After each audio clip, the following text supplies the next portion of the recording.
Hello everyone, Emax has launched their new Tiny Hawk 3 Ready to Fly kit. This is geared towards maybe your first quad, and they've made some wholesale changes in this kit, and I think it's probably going to be changes that most of us appreciate. First off, let's start with the Tiny Hawk 3 itself. As you can see, it's much more square than it's been in the past. Usually it's been elongated, longer front to back than it is side to side. They still use a rubber plate, or not a rubber plate, but rubber bands down here at the bottom to hold your battery, which is a 450 1S battery with a PH20 connector on it. It's running the same size quad bladed props. You can also see the PH20 connector here with a little bit of a capacitor in the bottom as well. And then we have a camera up here with an adjustable camera angle. It does have the same F4 flight controller in it that we've seen in things like the Nanohawk X and the Nanohawk. So it has a traditional Whoop board in it. So if by chance you were to want to replace this with a non-Emax Whoop board, you could do that. But the VTX is connected via pins on this, and it is power switchable VTX up to 200 milliwatts. Also, the radio is really a drastic change. So you might remember it used to be white, and it used to be a little bit of a gamepad, and it had big thumb pads here on the top. This has got grips. Let me hold this at an angle. Grips here on the back so you can kind of get your hands around it. I'm a pincher, and I did fly it with this radio.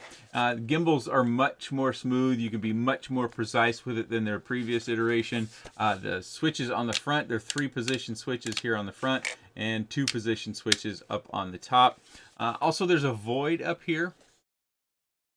We might be able to use that for other purposes at some time with creative designs and elements of that nature. And there's also a void back here, which to me looks like that could be a screw mount.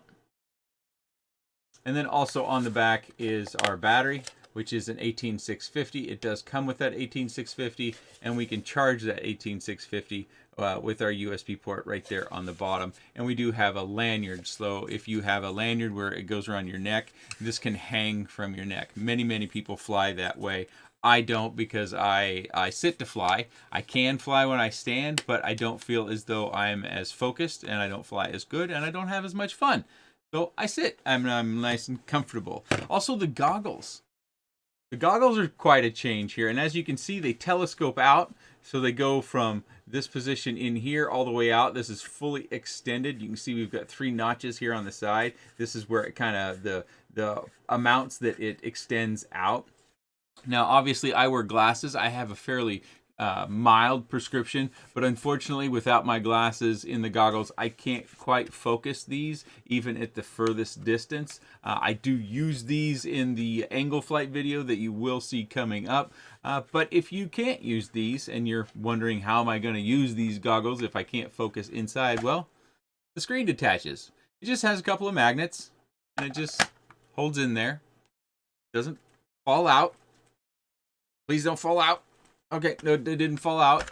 But we also have a connection point or a screw point right there on the bottom, so you could use a tripod, and you could mount this to a tripod and fly with the screen in front of you.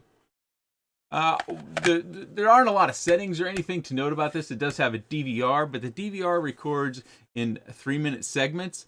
And for me, that is a little bit of an issue because of making videos. Many of you know that I use another camera to record audio, and then I blend the camera into my flight footage and editing process so that you can hear what it sounds like as it's flying around.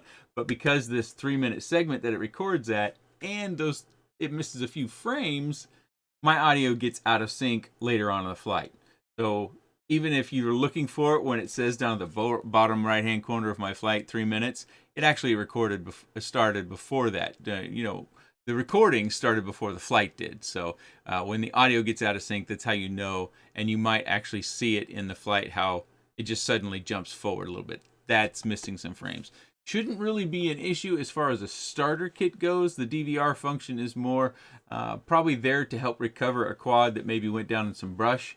Maybe you haven't mowed, or it went down in a big pile of leaves, and you can use the DVR and the playback, which you can do on the screen, to figure out just where it went down, so you can have a better, more precise idea of where the quad would be when you're trying to retrieve it.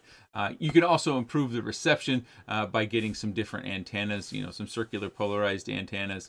I do not use my goggles for the DVR recording in any of this video. It's all from these goggles.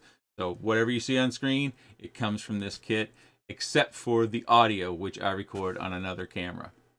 Okay. The battery that Emax has designed this around is a 1S 450 milliamp battery. It is running a PH20 connector. We do get an extra set of the traditional Emax Avant props. Emax has also designed a new charger. You can see there we have 1S on the top and 2S on the bottom. So, and we have these little switches down here. We can charge at high volt or standard volt.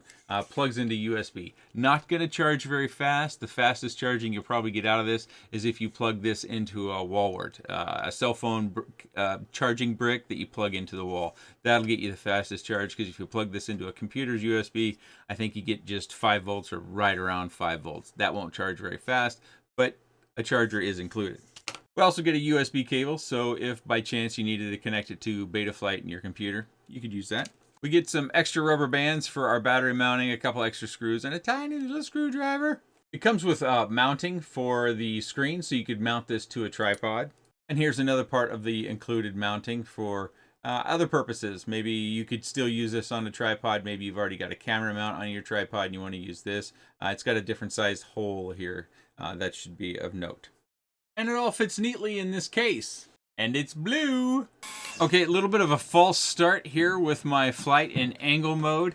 Of course, I am using it straight out of the box. The radio comes bound to the quad already. You don't have to do anything there. The switches are already set up for the different modes. So you have everything ready to go as far as the radio and the operation of the quad. You don't have to connect it to a computer. You don't have to set up Betaflight. You can just charge some batteries and then go fly and have some fun. As of this moment, I don't have a manual that displays everything as far as how the radios are set up. So at this time, because I'm not 100% certain it's going to come exactly like mine, I don't want to confuse anyone. There is a tuning issue, which we'll get into, and I sent that to Emax. I think they're going to have their pilots work on the tunes some more. Typically, Emax tunes are very, very good. I was a little bit surprised this time. But we'll talk about those as we get to those points within the flight. Some of you might be interested in watching me fly angle mode, which is something that I don't do very often. And if you're eagle-eyed when we get back upstairs, you'll see that I am wearing the Emax goggles. I am using them even though I can't focus. This was part of my attempt to test. I used a number of different flights just to see if my eyes could possibly adjust. If you're wondering about your glasses fitting inside, we can measure the goggle opening when we get back to the desk. I think that's going to be fairly rare because the opening just isn't very big. So if your glasses are anything other than real minimal, then they're probably not going to fit inside. I have seen people that have taken lenses and glued them inside of goggles just like this to be able to make best use case out of them, because it is... Starter kits are going to be economical packages, and they're not designed to be the highest performance, highest grade, because if you want to go that route, you've got to open your bank account and spend 2 to 3 to 5 times as much money as you get in just about any starter kit. So again, if you look at me sitting over there at the table, I am wearing the box goggles. I don't have my head oriented in the perfect position. I tend to chin down a little bit. This flight is going to go for over 5 minutes on that single 450 milliamp 2S Emax battery, which is likely made by G&B. I think they're one of the larger battery manufacturers. And you get also an idea of the reception. Also note on that reception that I am flying Raceband 8. That is the best possible channel I find in my environment to fly inside. The reason why you use Raceband is because that gets you up above the Wi-Fi signal, which most of us have Wi-Fi anymore. So it gets you up above the Wi-Fi signal, and it helps to decrease any possible interference from your home or local Wi-Fi. If your home construction is different, you know, your reception is going to be different. Our house is traditional pine, studded, and sheetrock and mud. And if you have, say you have cement brick or anything that's other than this construction, you may find that when you try to go from room to room, that your reception becomes much more difficult. I think the reception can be improved with some circular polarized antennas. Traditionally, on my much more expensive Orca goggles with my rapid fire module, I use 2 circular polarized antennas because of the diversity. and I use one true RC and one double Axie antenna. Those are both brands, and we do a little ping pong here. That's not by design, but it is part of the reason why I chose this flight, is because you get to see that, yeah, I crash. I crash all the time. I bang things around, and I fly these quads a host of times. Actually, I think this was supposed to release a week ago, so I could have flown it anymore, but with the new job starting, I haven't had as much time at the house over lunch. I've actually been working through lunch to try to learn as much as I can, as quickly as I can. But thankfully, I had that week off between jobs where I spent a lot of time flying this quad and other quads. So I would have to guesstimate somewhere between 30 flights and maybe up to 45 flights on this quad. Although I would admit, probably only 8 of them were spent in angle mode. Angle mode is not my preferred mode of flight. I tend to fly acro, but not to worry. If you're wanting to see an acro flight, I'll throw in a sample here after we get done with this angle mode flight. Some of you oftentimes get worried about the lamps. Those lamps are actually quite heavy, and I have yet to find a quad, even running full bore, hit those lamps to cause them to move at all off of that shelf. Thankfully, they're very, very heavy, because I have hit those lamps a host of times. You can also see that our battery voltage isn't going off yet, and we're clear down to 3.3 volts, right around there. This is how it was set from the factory, so I've flown it that way instead of making any battery adjustments. But what you find is when we end the flight and we get back to the table, when I go back to the home screen by moving the right stick full forward, that it will show us the current battery voltage, which will end up above 3.5 volts. Here we go, end of the flight, over 5 minutes of fly time, and our battery's already recovered over 3.5 volts. You can see there in the bottom right hand corner, that is my fly time. Okay, here's just a little sample of acro flight. Even though this probably isn't quite what you're looking for, I am flying with the stock radio, and I don't think there's anything wrong with it. Just that it's not my daily driver radio. I tend to use the Jumper T-Lite, which is a smaller radio. It fits my hands better, and therefore I don't fly quite the same using really any other radio, whether it's this radio or something else. Every time I try any other radio, I just don't feel as comfortable, I don't feel as precise, and I don't fly as well. But this should give you a proof of concept that the radio will allow you to fly at least this well. I'm sure if the radio fits you better, that you'll fly even better than this once you get some practice under your belt. But this gives you a measurement of the performance, at least inside. We are going to jump outside and take a look at that flight as well, to give you another measurement for not just how it flies, but also when you fly outside, you have more space. You can be heavier on the throttle. You can do different things, and how the flight time will be impacted by that. Flight time is something that I think as a starter, you get awful concerned about flight time, because if you're just getting started, you don't have a lot of batteries. Maybe I would say if you're buying any ready-to-fly packages, getting a couple extra batteries would be a good idea to maximize your budget and get some extra batteries. That way you can be charging possibly while you're flying, or you just have more batteries charged and ready for when you fly. Although you shouldn't leave your batteries fully charged for very long. I would say maybe 2 days. Much more than 2 days, you're going to start to damage the batteries a tiny bit. There are some information out there about storing batteries fully charged for very long and the impact, but the impact has been, I think, minimal for most people. But that is another crash in our acro flight. Also, it turtle modes, but it turtle modes better front to back than it does side to side. I think that's the nature of the camera. Let's go outside now and see what that flight's like. Here we are, just taking off. We're going to do 2 punches in a row, I believe, just to give you that does it dive sort of sample. And there's that shutter on the tune. To me, it looked like our D might be a little bit high. And I did these dives a number of times to try to figure out if there was a technique to just kind of make that go away. As I said earlier, I did report this on to Emax. I fully expect there to be another tune, but unfortunately for a starter kit, I wouldn't expect a starter to want to, at least, go through the process of throwing on a new CLI dump or changing the PIDs. So hopefully they just publish the numerical changes in the PIDs, and that's all that they need to do to take care of that flight deficiency. And I think that's something that most starters could do, although, installing your drivers for your computer, installing the Betaflight configuration application, and getting those things working, that can be a struggle for some. So my preference, hopefully, is that they find a new tune before this launches and it takes care of that little flight deficiency. Inside, I also did find that if you're able to go fast and you do a hard turn that's more than 90 degrees, say it's not quite 180 degrees, that typical turn that I do when I go between the two lamps, and then I make a hard left to go through the remainder of the house.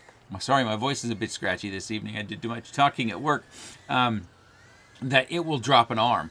And that was something else that I reported to Emax. And I'll kind of describe that a little bit more detail when we get back to the desk.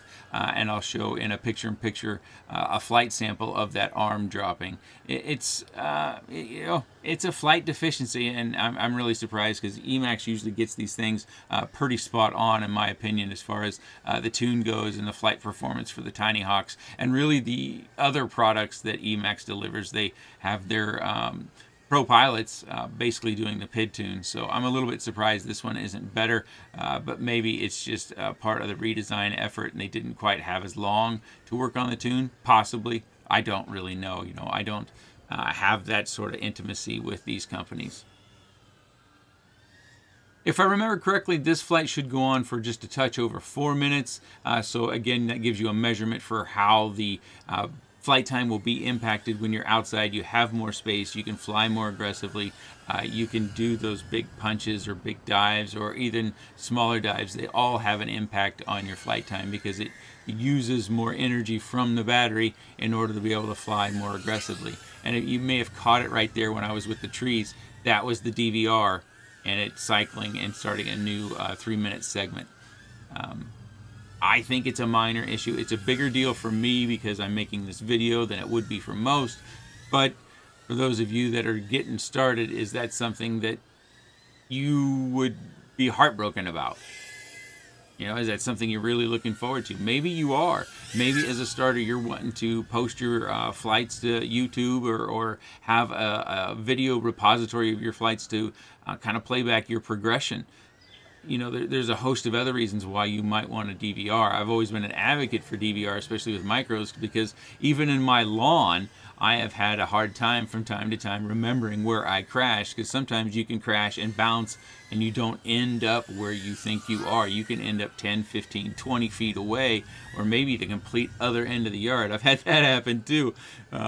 If you don't have that DVR, it does get to be something that is more challenging. You can, of course, turn on the motor beeper for the motors, and that will help you with that audible alert, but that beeper is not all that loud, so you've got to be relatively close, especially if you have other noise, whether it's insect noise or mower noise or just noise in your neighborhood or in the space where you tend to fly. That will kind of drown out that motor beeper. Here we go. We're going to land on the table. You get a look at my camera that I use to blend the audio in. 4 minutes and 12 seconds as we go back here to the home screen. Our battery is at 3.57 plus volts, and that's a really good ending. We could have flown actually a little bit longer. So I'll find a segment of the video where I talked about how it would drop an arm, and I'll show that to you, and I'll probably put it on repeat so it can be something that you can readily identify. And I don't want to make a huge issue about it because you do have to get good speed going forward. So you're going forward and you make a hard turn and it will kind of drop an arm. And I found it usually dropped the inside rear arm. It's technically dropping the motor, and that could just be a setting that they need to change, whether it's PID tune or ESC setting to correct that. And then I already highlighted the other flight deficiency with the dives when you'd come down, how normally when I come down, even with a whoop, something with prop protection on it, and I come down like I did, it would usually come down pretty smooth, but we had some shuddering going on there. Some prop wash is what we traditionally call that when we come down, and the quad kind of jiggles as we come down. Not terrible, and as a starter, you probably aren't going to be doing that right out of the gate, but who knows? Some people pick up this hobby extraordinarily quickly, but for review purposes, that's my experience. I've got to make sure I share it. Also note, I didn't cover it initially, the canopy screws down with these 4 screws, and they do go through to the bottom here, so it's all kind of one central pod, and I don't think there's anything wrong with that. It's just something that, if you have to work on it, you're probably going to have to unscrew the camera as well as those 4 screws to get the canopy off in order to work on it. And also, hopefully you can see right down in there that has motor connectors.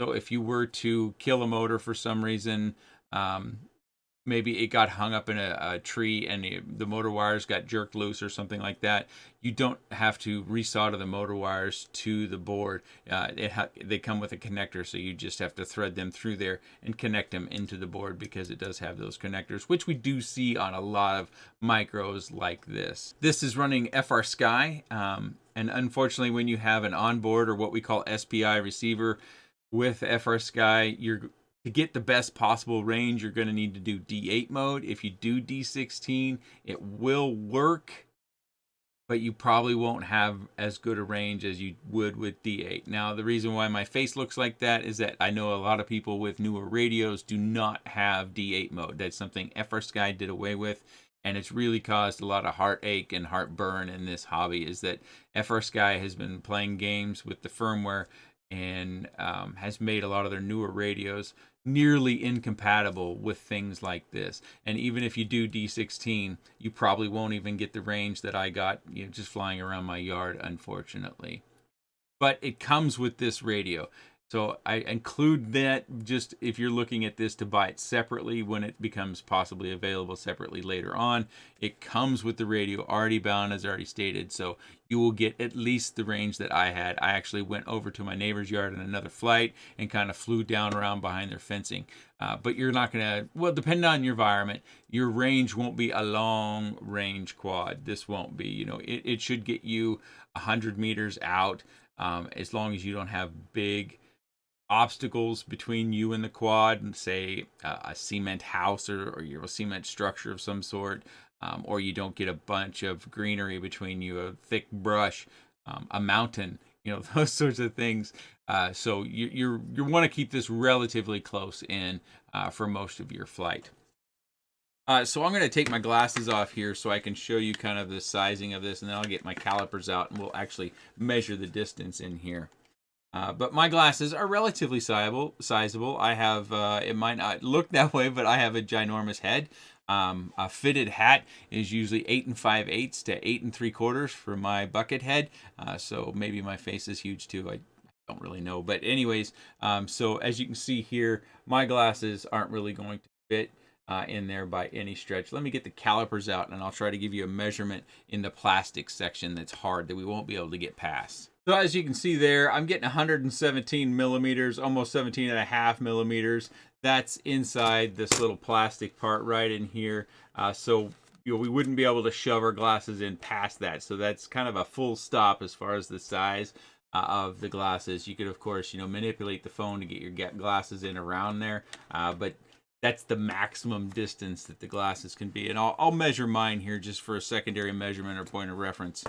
So mine, from the arm mounting point to arm mounting point, come out to almost 137 millimeters. So mine are quite a bit bigger than that measurement to get down inside there. Depending upon your prescription, if you do wear glasses, the telescoping of the goggles may work normally for you. It's really one of those things that I can't tell for everyone. So the last thing we oftentimes talk about is price point. What's it going to cost you? And unfortunately, I don't know. Emax likes to do kind of a coordinated launch, so they send these to everyone, and then we are told a time and a date to publish the videos.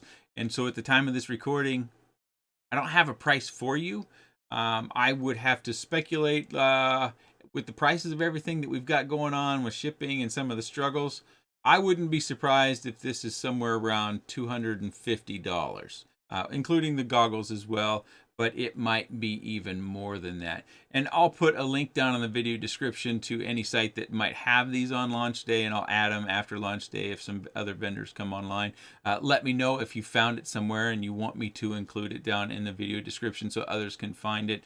I think a lot of the changes that they've made are really, really good, especially the radio and the goggles. I think these are going to work for more people, even though for the DVR side of things, it gave me some heartache because of what I do with making videos. But I think the flexibility of the goggles, of being able to take the screen out, and use it on a tripod, or just use it on the bench, or share it with someone. And the fact that this radio is much more, I would call it hobby grade and hobby standard, that's an improvement as well. I think the original Tiny Hawk, as I have mine and have flown in the past, the other Tiny Hawks have flown better. But of course, this is pre-release tune. They could improve it because of those flight deficiencies that I pointed out. So let me know what you think. For our veterans out there that have been in the hobby for a while, what do you think of the changes Emax has made? If you're looking to get started in the hobby, or maybe you recently got started, what do you think of this kit? Maybe you bought another kit, and you can give us some comparison between the kit that you bought and this kit and what you see. I'm very interested to know, and the people that would be out there that might be looking at this product, I think if they were wise, they would go down there and read all the different experiences the people that at least come to this channel can share with us. And so if you do that, I think they'll appreciate it, and I certainly would appreciate it. If you have any other comments, questions, suggestions, or otherwise, please let me know in the comments section below. I appreciate your time. Thanks for watching.